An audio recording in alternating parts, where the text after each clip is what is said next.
பகவத்கீதையில் 4வது சாப்டரில் 41வது ஸ்லோகம். யோக சந்யஸ்த கர்மாணம் ஞான சம்சின்ன சம்சயம் ஆத்மவந்தம் ந கர்மாணி நிபத்னந்தி தனஞ்சய. இப்போ இதுக்குள்ளே அர்த்தத்தை பார்க்கலாம். கண்ணன் சொல்லின்னு இருக்கார், தனஞ்சய அப்படின்னு அவனை கூப்பிட்டு, அர்ஜுனனே, அதாவது ஆத்ம ஞானம் சித்தித்த அதிகாரியை கட்டுப்படுத்தாது. எது கட்டுப்படுத்தாது? கர்மா. அதாவது யார் ஆத்ம சிந்தனை உள்ளவா? கர்மத்திற்குள் ஞானம், ஞானத்திற்குள் கர்மம். முன்னாடி சொன்னார் இல்லையா ஆரம்பத்தில். இதை பற்றி நன்னா தெரிஞ்சவனை அவனை கர்மாங்கிற இது உள்ள கட்டுப்படுத்தவே படுத்தாது. ஏன்னா அவளை வெறும் கர்மாவை செய்ய மாட்டா.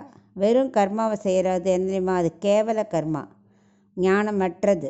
ஸோ அந்த கர்மாவை அந்த ஆத்ம ஞானம் உள்ளவா செய்ய மாட்டா. அது முதல் பாயிண்ட்டாக சொல்கிறார். ரெண்டாவது, சாமானிய கர்மா விட்டுட்டு அவள் எப்படி பண்ணுவா? ஆத்ம விஷயத்தில் சந்தேகங்கிறதே அவளுக்கு கிடையாது. அதை கம்ப்ளீட்டாக வெட்டி விட்டுருவா. ஓ இப்படி பண்ணால் அது வருமோ அது வருமோ, அந்த சந்தேகமே கிடையாது. ஸோ கேவல கர்மா விட்டுட்டு சந்தேகத்தையும் விட்டுட்டு நெஞ்சில் என்ன நல்ல நெஞ்சாக உறுதியாக இருப்பாள். நம்ம செய்கிறது கரெக்டு, நம்ம பகவானுக்காக செய்கிறோம் இல்லையா, ஆத்ம சிந்தனையோட.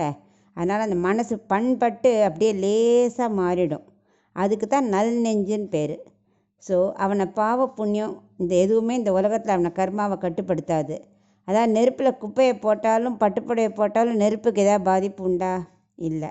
ஏன்னா நெருப்பு எல்லாத்தையும் எரிக்கும் அது, ஆனால் அதுக்கு ஒரு பாதிப்பு ஏற்படாது. அது மாதிரி ஆத்ம ஞானம் உள்ளவாளுக்கு இந்த உலகத்திலே இருந்தாலும் கர்மாவோட பாவ புண்ணியங்கள் அவளை தீண்டாது அப்படின்னு சொல்லிட்டு அந்த 3 பற்றி சொல்கிறாள். எப்படி இருக்கணும்?